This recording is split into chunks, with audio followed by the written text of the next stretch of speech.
Italian Wine Podcast. Chin Chin with Italian wine people. This podcast has been recorded during Vivite, an event organized by the Alleanza delle Cooperative Italiane, the Alliance of Italian Co-ops.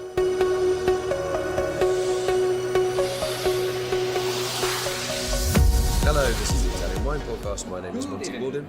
My guest today is Gian Maria Bonini. Gian Maria handles the sales for a cooperative called Emilia Wine. So obviously you're in Emilia. Emilia because we are located in Reggio Emilia, the city of our cooperative. Okay. So how many members do you have, the Emilia Wine? We have like 729 members today. We are bringing to introduce new members in 2018.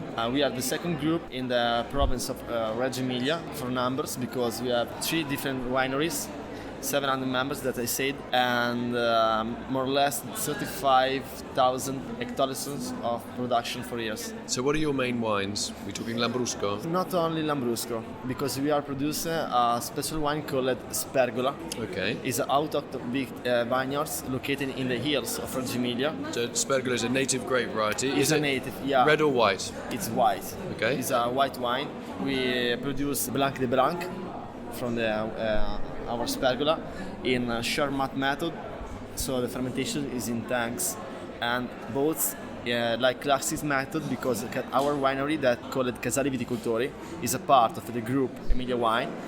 Was the first one in 1979 to do a metodo classico champenoise in Reggio Emilia area. Really? Yeah, exactly. So it's 6 year in the bottle fermentation. And for example, 2 weeks ago I was in Marano Wine Festival, Wine Hunter, and our Spergola metodo classico Cabesina was the oldest of all the fair because it's 1984. As a normal wine, as a still wine, what are the characteristics of Spergola? It's not still, it's sparkling because we are from the city of sparkling people, sparkling. So you never make a still wine from Spergola?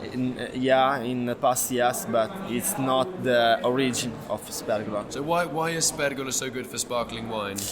Because our hills is full of gesso. Which is chalk. Exactly, like the hills of Reims in France. Okay. So between the years of 1970, 71 and 72, the oldest property of Casali Viticultori went for 6 years in France to study how to make that. So traditional method sparkling wine, exactly. Champagne style. Okay. Because it's not very used and popular in the early year of 1970 to do that in our region. Why? Because it's a much slower process than making, say, Lambrusco, which can be made very quickly. It's quickly to make a Lambrusco, a sparkling wine. Quick to get to market, quick to get your money. Yeah, the production is still a lot. You know that a lot of production sometimes doesn't is a conflict between high quality. So right now we are very lucky because our members are located in the plains of Reggio Emilia, in the center and in the hills and the mountains.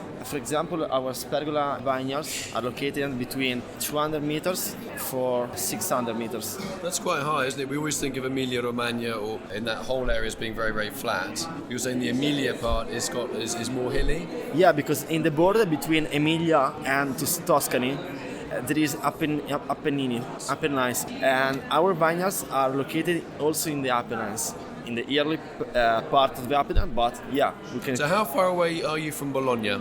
Like 45 minutes in the highway. Okay, I love how Italians always say how long it takes to drive somewhere. Nobody ever says, oh, it's 55 kilometers. It's all about the driving time, yeah? Yeah, it's 60 kilometers. Yeah, and you motorbike in your spare time, is that right? Yeah, exactly. Right, and now I understand why you gave me that. Yeah, I love motorcycles. In my blood there is wine and a motorcycle. Okay, not at the same time, I hope. Okay. Exactly. So we talked about how you do the market in Italy. What is the market? How receptive is the Italian market to the wines that you're selling and wines from cooperatives in general? Is there a positive view of cooperatives, or do people, oh no, it's just going to be cheap and high production? In the past, the idea of the people from a cooperative, especially in our area, is that cheap wine, huge market, huge numbers of hectoliters for years. But right now we are a perfect example of that. We are changing something because So what are you changing then? Are you telling your growers who give you the we are grapes? changing because our vineyards are very big, okay?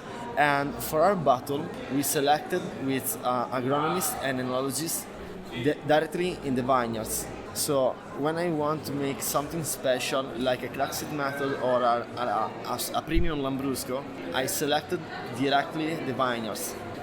This is the fortune to work in a cooperative because, for example, if I have a winery, private winery, I must to buy the wine from a cooperative. Yeah, you have more choice with a cooperative. Yeah. But how easy is it convincing growers? If I'm a grape grower and you say, Monty, look, I think you've got a lovely vineyard here, lovely hillsides, old vines. I want you to maybe reduce your yield so that I can get your wine into X supermarket or X restaurant. How are you going to convince me to make that sacrifice, to do the extra work, to lose some yield and maybe wait longer for you to pay me the money for my grapes? Only one word: for the future. For the future, okay. Yeah, for the future. So you've got to invest in the future. Yeah. Short-term pain, but long-term gain. Yeah, exactly. Quality. But you're young. I mean, how do you? I mean, some of these growers, I imagine you're doing quite, should we say, senior members of the wine growing community, older. How do they react to some young guy? Because like, also the members, exactly. The members normally the old is between 55 and 70. Right. But So that's young in Italy, though, isn't it? 70 is like a teenager, yeah, right? exactly. But these members have children, so for the future of that it's not a choice to make quality. We must make quality. Yeah, but are the younger generation interested in growing grapes, or do they want to be sitting behind a desk, No. going online? Do they want to farm? In our area, yeah, the young people want to rediscover the work directly in the farms. Okay. So you make a Lambrusco as well. Exactly. So that's a red sparkling wine, Charmat method. Sharma method, also fermentation in bottle. It's not the classic method, we call ancestral method. Okay. So which grape variety, which of the Lambrusco family are you using for that one? All the grapes of Reggio Emilia area. So- Lambrusco Maestri, Lambrusco Marani, Lambrusco Salamino, Montericco, Malbo Gentile.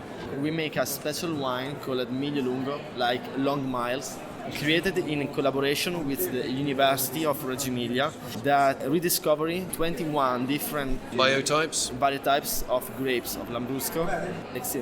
That 3 years in the laboratory to rediscover plant in the farms.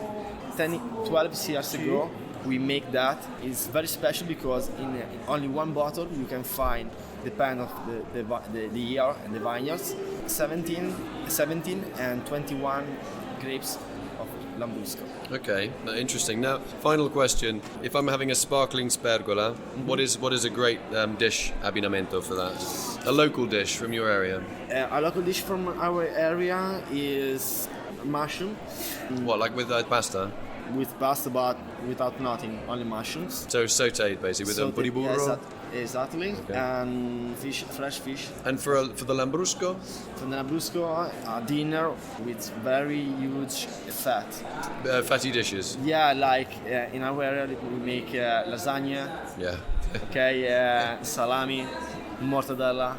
Lambrusco is perfect, and is the reason why Lambrusco is located in Emilia area, because our dishes are full of fat. But you're stretto come un pallo. You're thin as a rake, we say in English. So, Okay. So you survived the Emilia. Okay. The terrifyingly heavy Emilia cuisine. Gian Maria Bonini, thank you very much for coming in today to tell us about Emilia Wine, and I look forward to coming to see those high altitude Spergola vineyards. Okay. Take it easy. Thanks a you lot. very much. Ciao. Ciao. This episode has been brought to you by Vinitaly 2018, taking place in Verona from April 15th to 18th. Vinitaly is the wine exhibition that helps you discover and get to know Italian wine and features over 4,200 wineries. Follow Italian Wine Podcast on Facebook and Instagram.